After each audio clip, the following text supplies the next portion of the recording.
प्रतिवर्षाप्रमाणे श्री सागवेश्वर शिव मंदिरामध्ये याही वर्षी महाशिवरात्रीचा उत्सव साजरा होत आहे।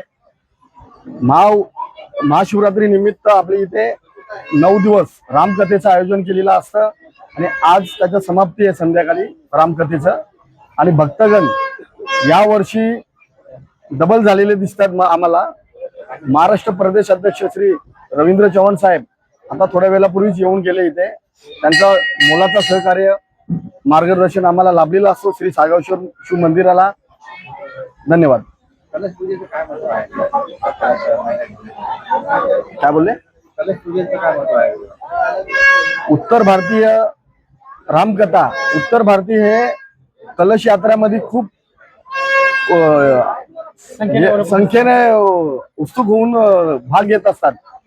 13 वर्ष झाले आमचे हे कलश यात्रेला आणि महिलांचं याच्यामध्ये खूप योगदान असतं।